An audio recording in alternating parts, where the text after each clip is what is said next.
Here we stand again together in service. The fundamental intention of the service that we have started several years ago is to think the teachings into the minds of humanity and to gather together in order to prepare to become true groups in service.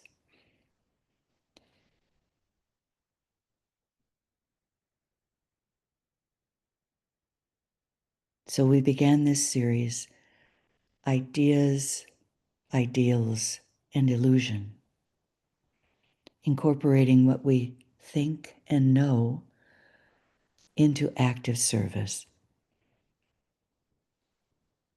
and then activating that through the service of dissipating glamour and groups moving along now to begin to attempt to dispel illusion.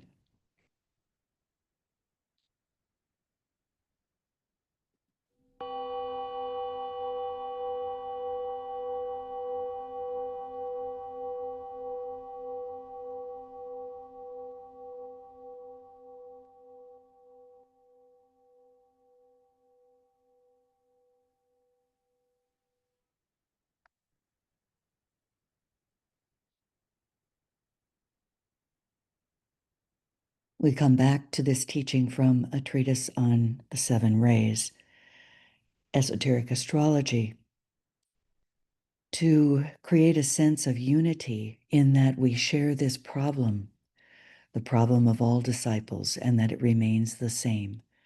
And this being to live simultaneously the acutely sensitive inner life of the pilgrim upon the path of life, of a human being in the world of human events.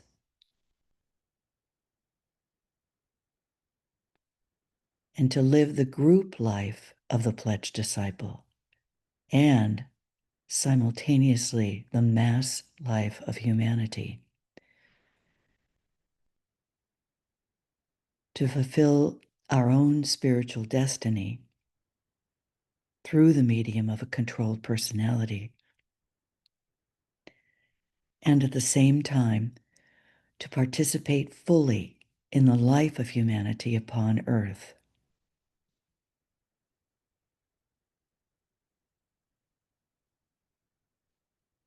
This is no easy task.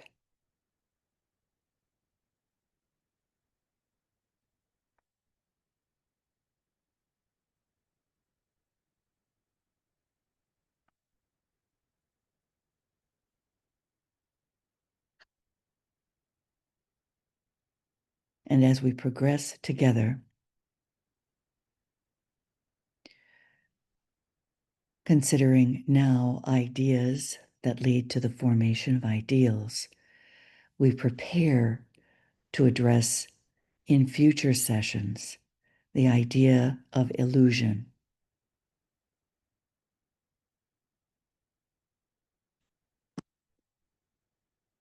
We're given in the writings of Master Dwell Cool through Alice Bailey, from Glamour a World Problem, page 6, and page 5. Illusion is the result of the thought form making capacity of the mind, and is that which has to be dissipated by the light of the soul.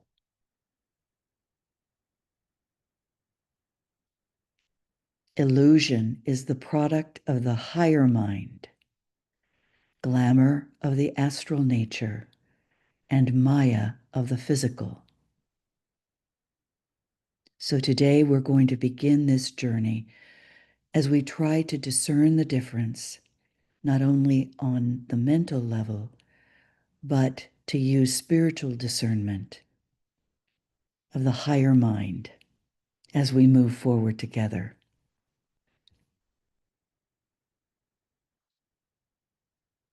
We're told in the Rays and the Initiations on page 349,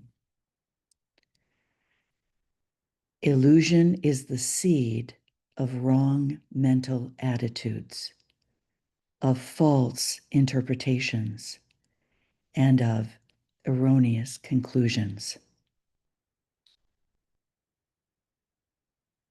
These very important definitions shared by one of the core group, putting this set of ideas together for group contemplation, for the problem of group disciples remains the same.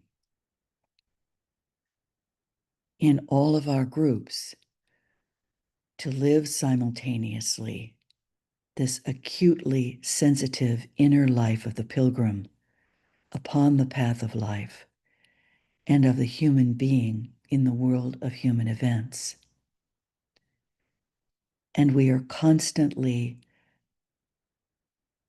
faced with the challenge of our own personal integration of personality and soul, and how that activates in group formation, in all of our service activities, in all of our life activities, to function as a group on the higher mental plane.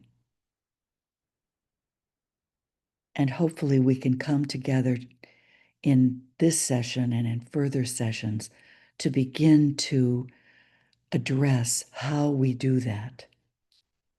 And it is no easy task.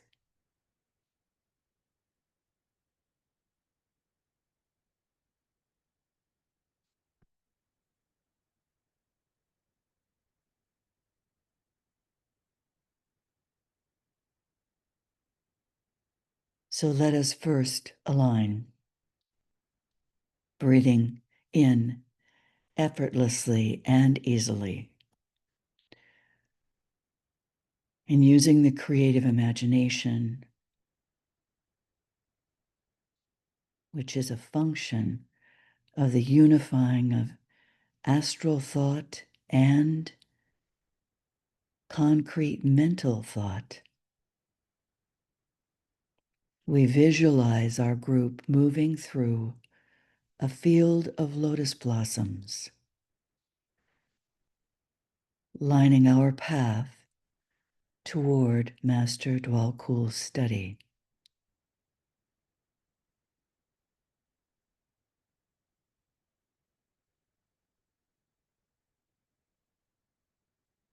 We pause at the ivory door, opening, and imagine the Master greeting us and inviting us in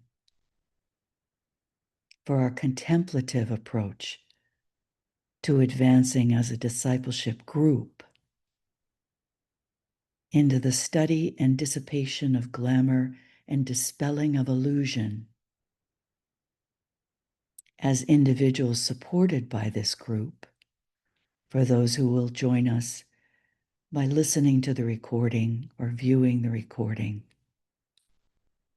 And also that we can study and begin to dissipate group glamours and address the broader illusions that we face together as disciples and as humanity.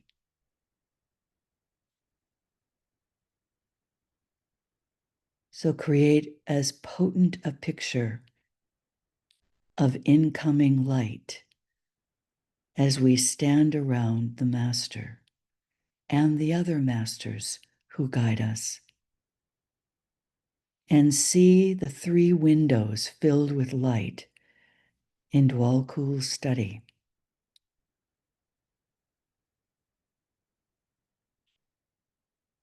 The study that contains all the printed and shared materials that we review, and all the additional knowledge that is available to us from the masters of the wisdom.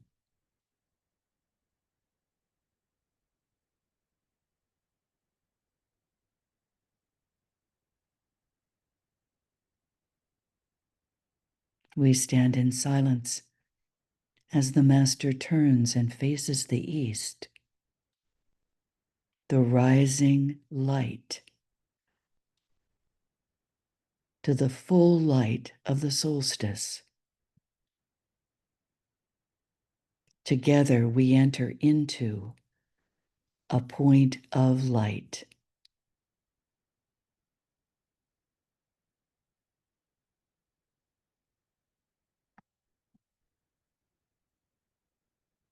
This beam of directed, focused light, revealing a greater light, illumining the way to the center of the light, directing our way. In this moment, and as we journey together, exploring the knowledge of the ancient wisdom that's been shared, and begin to integrate this knowledge and follow the path to wisdom.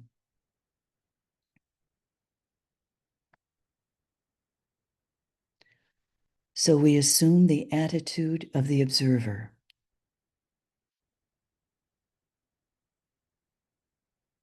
Envision your etheric body, your aura, including your health aura. Envision your astral emotional aura. And finally, your mental aura.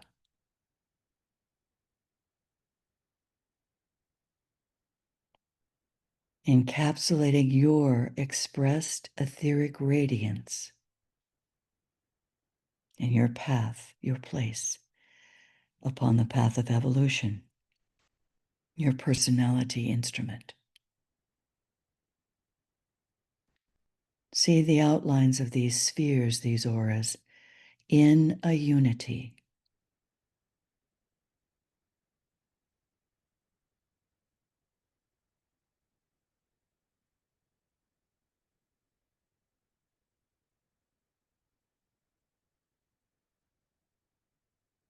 Now imagine the interconnectedness, the elemental and Davic streams flowing, relating, connecting these auras as a single unified field.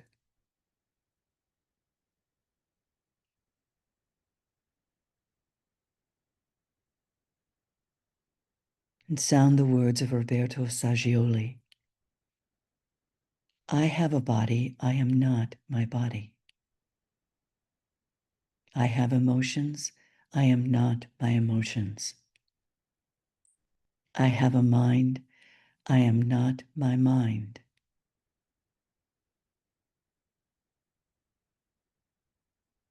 Now lift the attention within these united spheres to the highest point,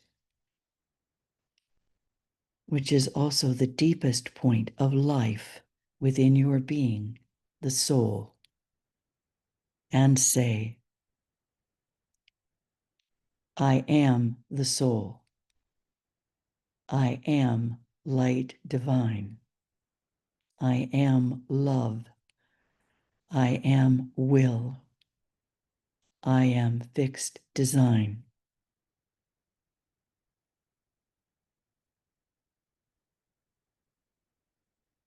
And now turn your attention to the center of our group meeting today, bringing all those lights together, the soul light, the spark of each one of us, and with that, the soul light of all those we work with in meditation and service on a higher plane.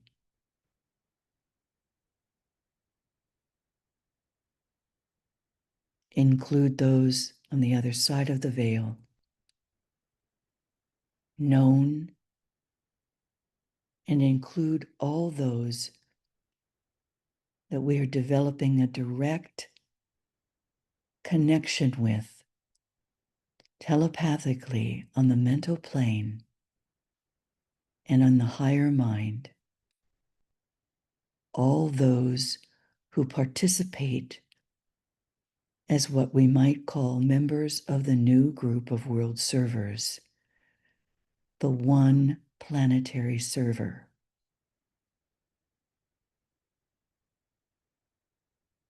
For as we begin to consider thought and thought forms,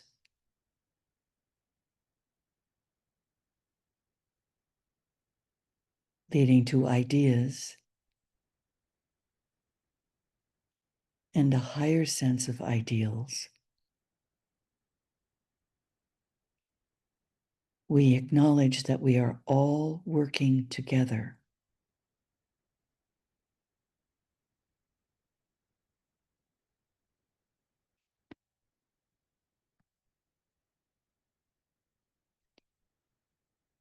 And let us sound together the protective formula, using the sign of the cross of divinity, protecting not only ourselves, but our groups, touching the forehead. As a soul, I work in light, and darkness cannot touch me. Touch the center of the chest. Touch the left eye. I take my stand within the light.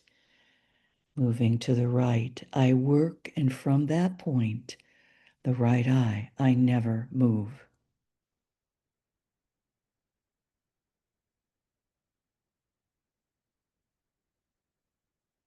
We're given this powerful formula for the protection of all of our thoughts,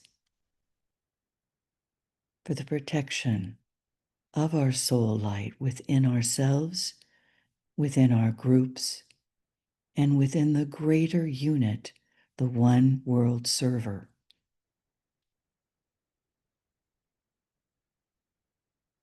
We stand together in service.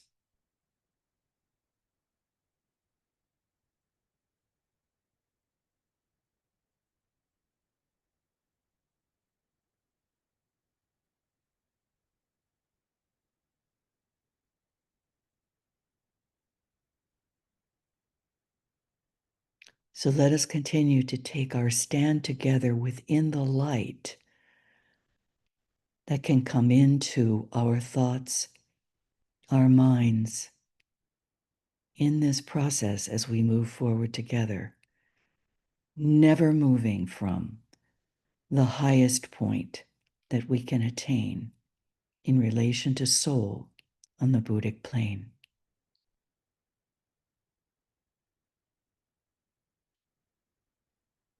So as we move forward together, we're going to continuously relate and link the essential relations and our developing knowledge and application of this knowledge to the understanding of our rays, and focus on developing the virtues of those rays, not as individuals alone, but bringing those virtues into all group service activities and hopefully our daily lives as part of the mass of humanity. Our intention is to embody positive harmlessness in using the technique for the dissipation of glamour and approach the use of the technique of the presence as we're given that by Master DK, which is used for the dispelling of illusion. So let us integrate and explore what we need to remember in relation to thought. The fundamental idea that DK gives, which he calls an esoteric platitude: energy follows thought. And when the eye, the spiritual eye, is opened, all is light.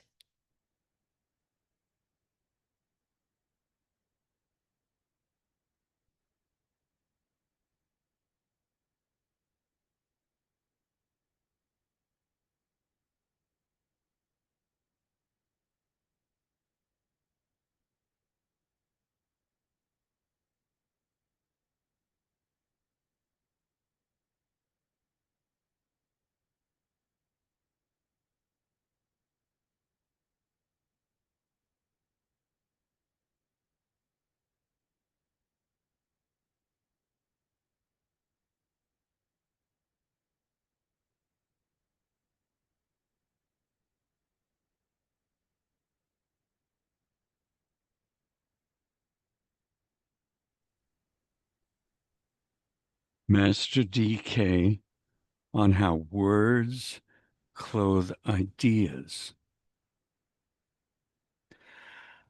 All that is possible for me is to grope for those feeble words which will somewhat clothe the thought. As they clothe it, they, the feeble words, limited the thought.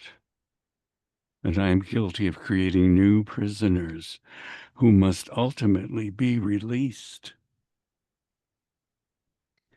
All books are prison houses of ideas. And only when speech and writing are superseded by telepathic communication and by intuitive interplay will the plan and the technique of its expression be grasped in a clearer fashion. I talk now in symbols.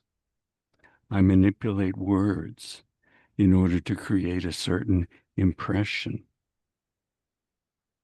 I construct a thought form which, when dynamic enough, can impress the brain of a transmitting agent such as yourself.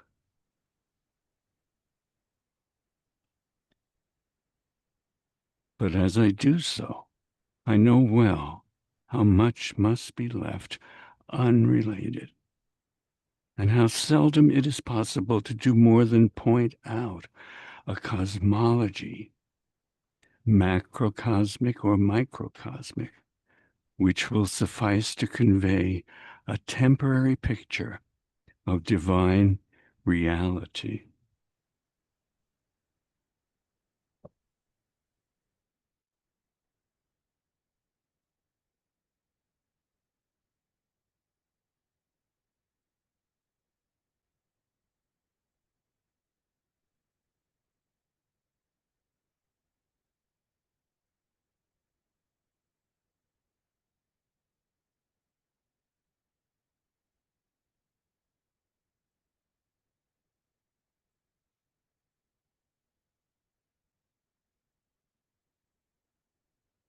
How can this teaching guide us as we move forward together?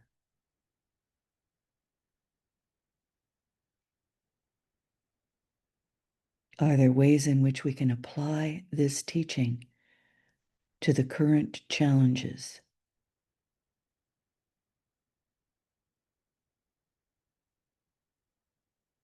Yes, for me it is don't take the words as truth, because we understand it on the level we can understand it, unless we can have access to the thought form behind it.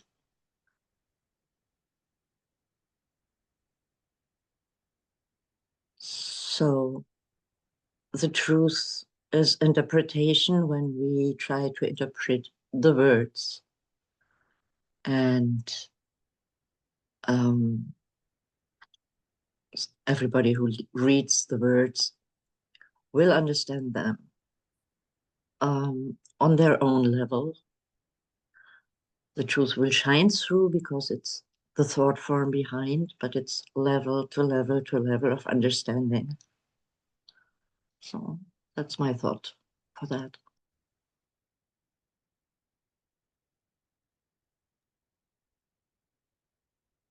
I'm thinking of the phrase, look beyond. Look beyond the words.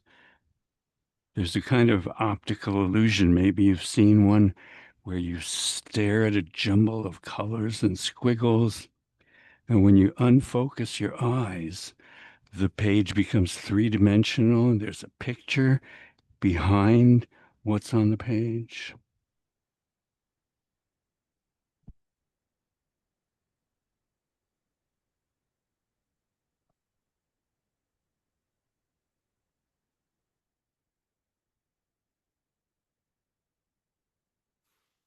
I'm looking at this through the lens of AI, which I'm kind of looking at things these days.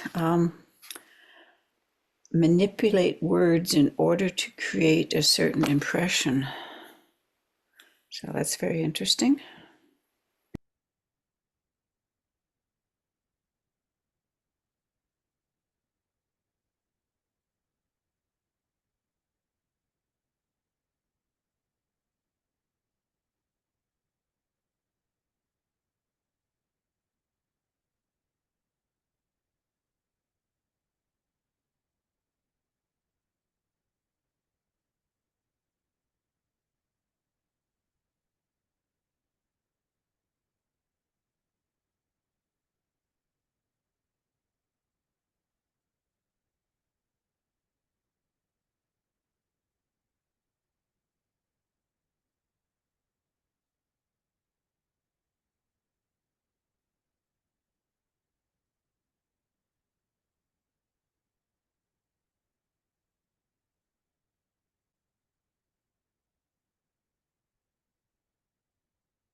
So, an ongoing question that comes to mind as we move forward together is, how do we address this notion of the prison houses of ideas in relation to, artificial intelligence systems that are coming into being? Are those becoming new prison houses of ideas? How do we deal with this in group formation, in group settings?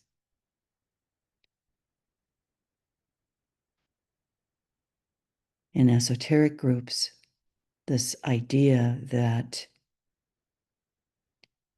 the plan will be revealed through the externalization of the hierarchy. We're using these ideas, they're creating an impression on the brains of the transmitting agents.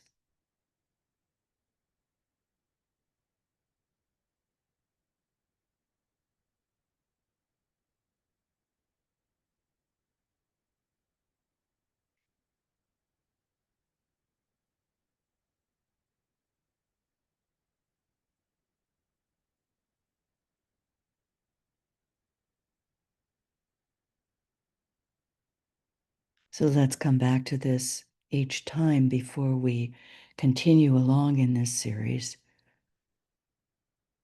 What is thought? And we're told that energy follows thought, but what does that mean for us? Master Dwal Kul's definition of thought across the planes, his definition is that thought is a dynamic energy that manifests differently across planes, and we're talking about the planes that he defines: physical, etheric, astral, mental, which includes concrete mental, and then higher mind, and then the Buddhic plane, the Atmic plane, that can be supposedly known to masters, and then the monadic plane to the logoic plane. So thought is a dynamic energy manifesting differently across the planes, governed by cosmic laws of the evolution of consciousness.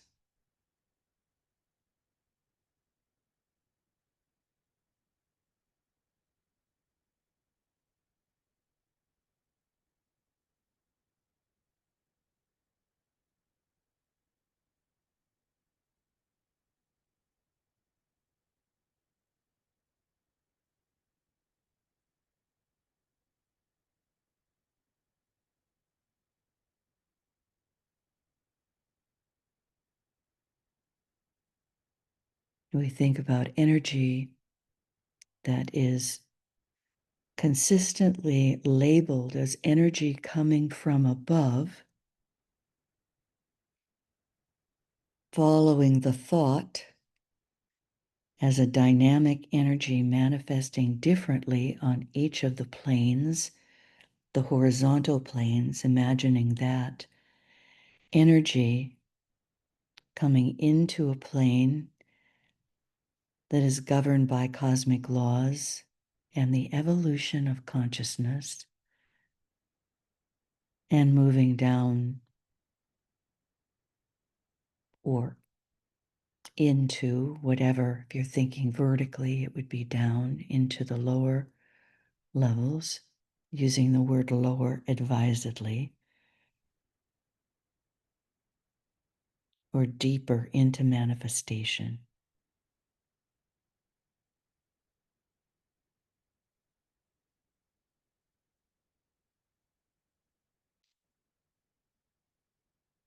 Consider what plane that thought, that dynamic energy is moving through to deposit, one might say, an impression on a plane, and then how that thought, that dynamic energy then moves out on that plane and then imagine up or expanding to the next greater, higher, whatever term might be used, plane. You create an image, an animation in your own mind using Master Dwell Cool's definition of thought.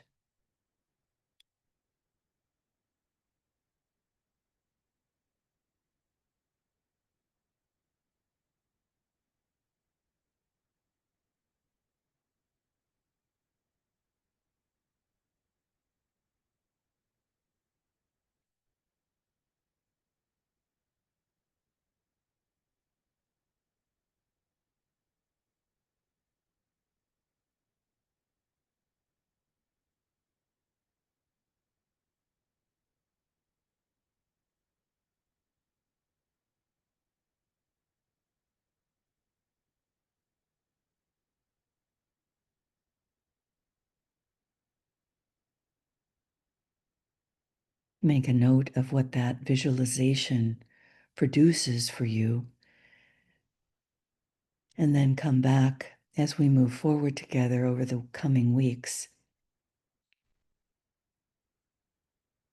and possibly share with us how that image may change, shift, evolve, become clearer,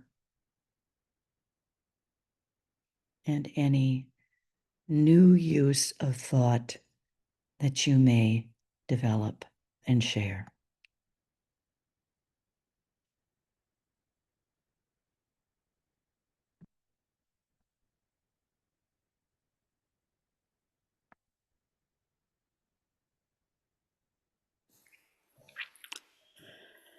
What is a thought form? A thought form is the result of two types of energy. First, that emanating in the first instance from the ego, soul vehicle, or causal body on abstract levels, higher mind. Second, that originating in a secondary sense from the man on the physical plane through the medium of the brain. From a treatise on cosmic fire, page 957. Or what we humans like to call the concrete mind, and sometimes the fusion of concrete mind into kama manasic expression that links concrete and astral experience. We as human beings in phases or stages of development are not particularly accomplished in discerning the difference.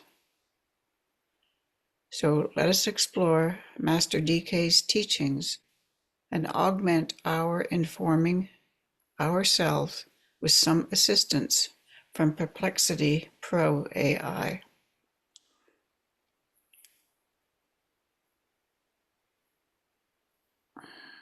So let's take a couple minutes to just reflect on this definition. It's a result of two types of energy.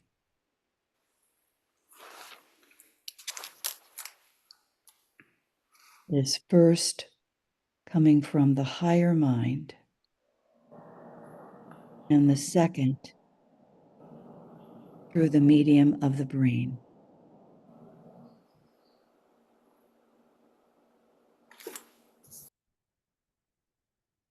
And apologies, I will mute those if we have any background noise, and you can just unmute yourself to share.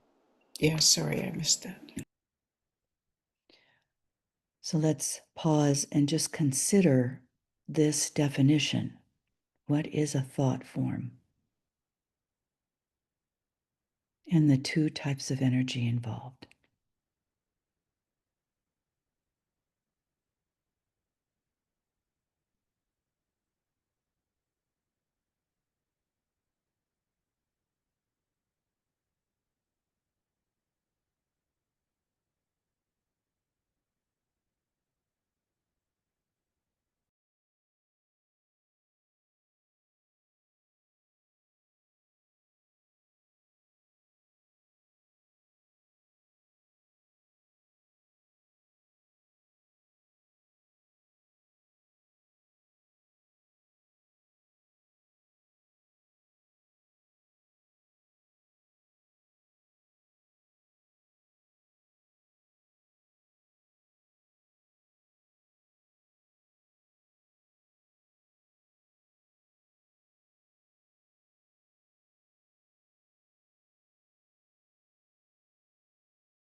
In addressing the question in my own experience, I first considered it in relation to what's emanating from the higher levels, whatever that higher level is that I've been able to contact, whether it's called the soul vehicle or the causal body or some spiritual discernment that I can find and know in my own consciousness that is an abstract level. And in formulating something within the physical brain, using the brain consciousness, the concrete mind, am I aware of that higher level coming in and in the process of learning something or activating something on the physical etheric level? Am I aware of the two types of energy? My own personal reflection is that over a lifetime, if we reflect back, we might be able to identify times in which the awareness was present and remembered in terms of whatever the thought form was that was created, and a kind of vigilance that needs to be brought forward in thinking, particularly in a group formation, a thinking about what the ray qualities are of that higher, whether it's the higher mind or it is the soul, or whatever word I want to use at that moment. What is the quality that is coming forth, that registers through the medium of the brain? And then in group, how those qualities may differ, and in creating a group formation of a thought form, factoring in the other qualities to create the group thought form.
I just kind of came up with this. It might be a little wild. So energy follows thought. Energy is the thought. So the thought is energy. So planes are perhaps the energies of like thoughts.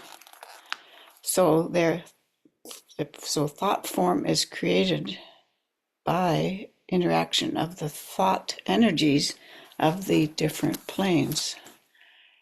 So it's really it's all one, and then one acting on the other aspects of itself, which creates everything. Anyhow, I just kind of ruined it by my last little statement there, but whatever.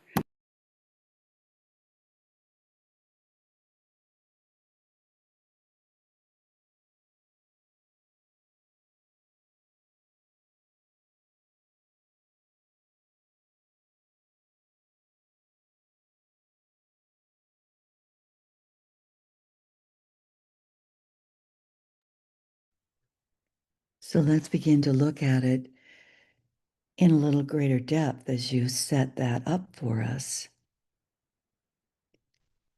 And recognizing that any of the AI applications that we use are limited in their function, bringing in what we can now access in relation to creating something that is more a summative presentation of Master Dwell Cool's writings. So let us consider this.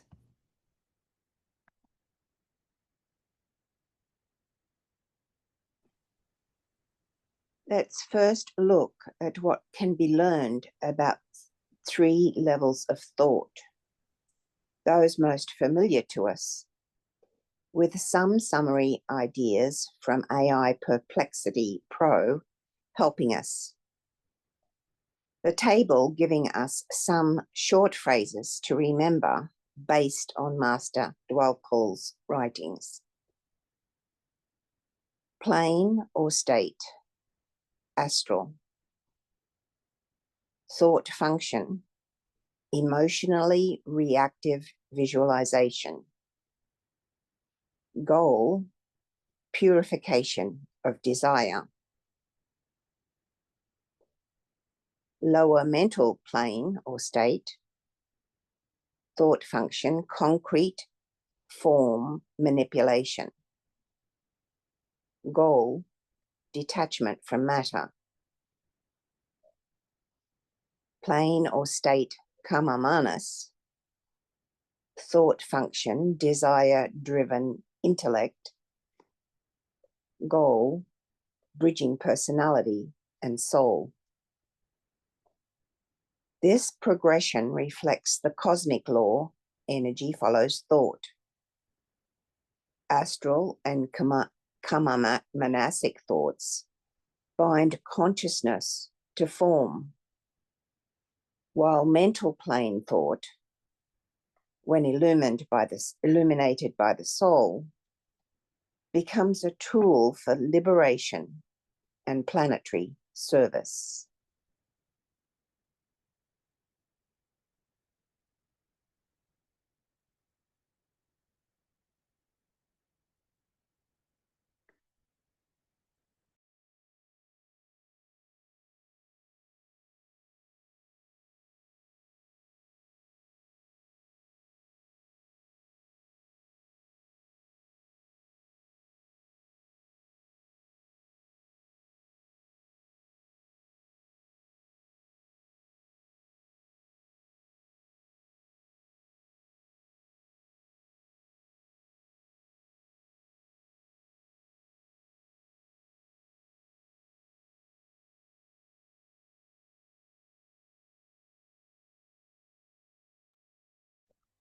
I want to put in a question.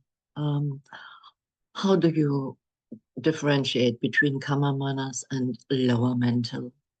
Would lower mental be a logical mind and kama manas the desire driven? Just a question I have. You know, without passing what we might call judgment on AI perplexity's accuracy, maybe we should consider that question in relation to our own minds and also in relation to what we see in humanity's activities that we have personal knowledge of through experience, where the astral nature comes into play, and then this merging that happens when we use the what we call our rational mind, our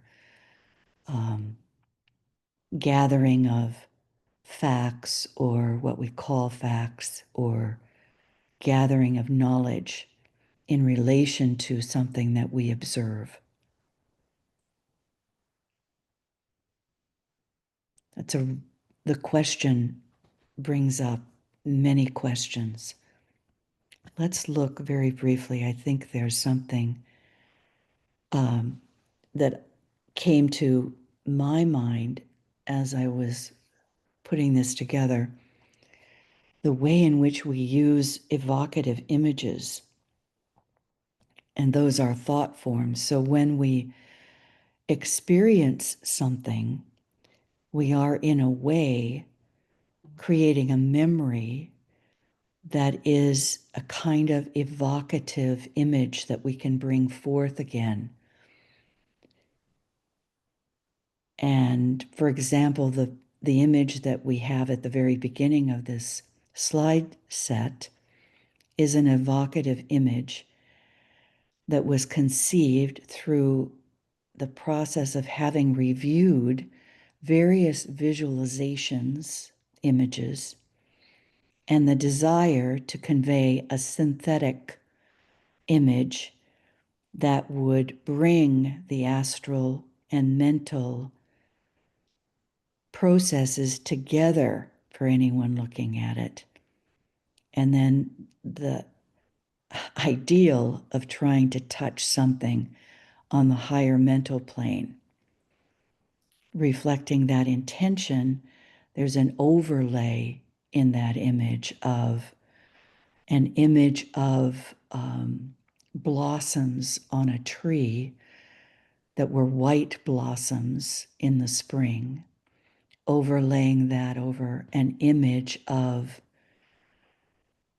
an expanding group in a circle formation with various tiers of images of human forms coming in the tiers as closer to or further away from the center. And then another image that came to us from the planetary system, which was an image with the globe of the Earth, and then a higher tier of sort of human-like images around yet a center of light. I mean, there were layers to this to create a thought form that might evoke something in the minds of those viewing it together. So the use of the ajna, right eye, left eye, and then an attempt to use that spiritual eye that's developing in the brain on a higher level to evoke an intuitive flash from the higher mind, and then to translate that into a visual image. And people are doing it with animations and with products. And then one might say artificial intelligence is doing it now to relate these levels together, to evoke something from the viewer or from the group viewing it, and to create a higher point of relationship. Or one might even say, in some cases, a horizontal relationship. If we think about the pictures that are taken by photographers and then shared to illumine a situation that's happening in the world. For the viewer, the eye of the beholder. And so on a higher level, how we meditate on it, think about humanity being triggered really into the horizontal field that is the astral field, and then creating then their own thought forms that are this kama manasik, that we begin then to create words around to communicate with each other about that identified thought form, be it a picture or a summary of current events, whatever it is, and looking deeper into the motive and intention of any visual image or what we read even. So this is the definition of thought on the astral plane, and I think we will stop here for today. We're 5 minutes before the hour, about. And let's just briefly look at what we will consider next time. Thought on the astral plane, thought on the lower mental subplanes, kama manasic thought, which responds to the question that was raised, and how we might determine whether it is kama manasic. And let's add to this next time, serving personality needs or anchoring separativeness, which for me was a very interesting way for this AI system to summarize what DK says, and this notion of this hybrid thought as transitional. So let's think about that. We'll talk next time about the emotional body and use DK's definition of how we work in occult ways with mental matter. And then the secondary process. And then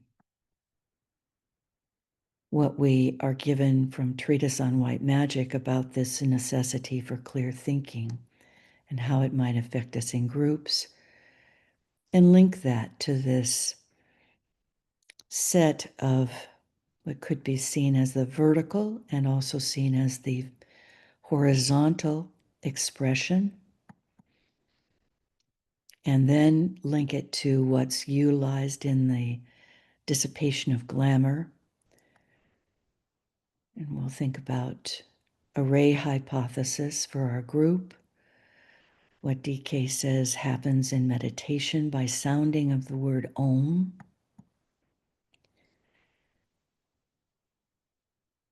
Look for signposts that we might mark. Ask ourselves further questions in relation to how we know ourselves. And we are proceeding slowly and with caution. We'll keep going through the slides gradually, thoughtfully. We'll consider the rules. What are rules? We'll consider the 15 rules of thought, and I think we'll take quite a bit of time over the next Sundays, really looking into these in depth and our responses.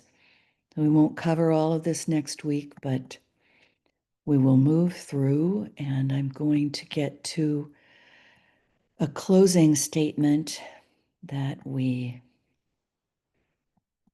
utilized in previous sessions together.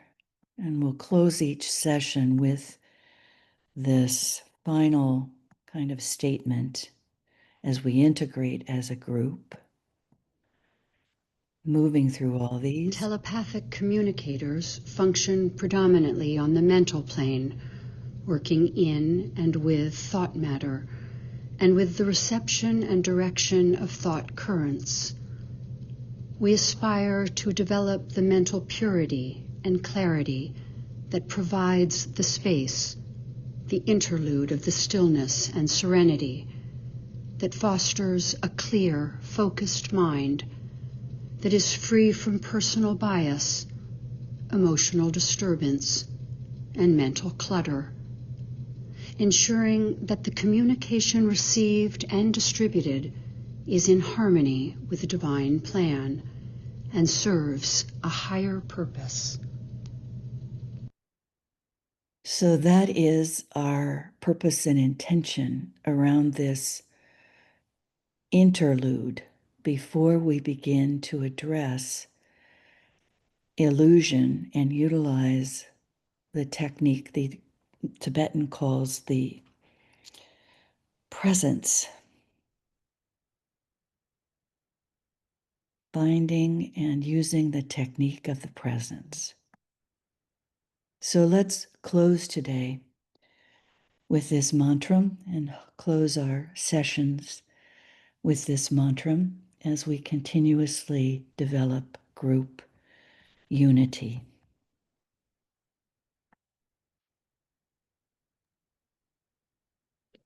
We are points of light within a greater light. We are strands of loving energy within the stream of love divine.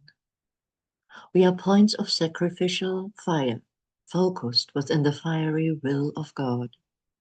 And thus we stand. We are a way by which humanity may achieve. We are a source of strength, enabling them to stand. We are beams of light shining upon their way, and thus we stand. And standing thus, revolve and tread this way the ways of humanity, and know the ways of God, and thus we stand.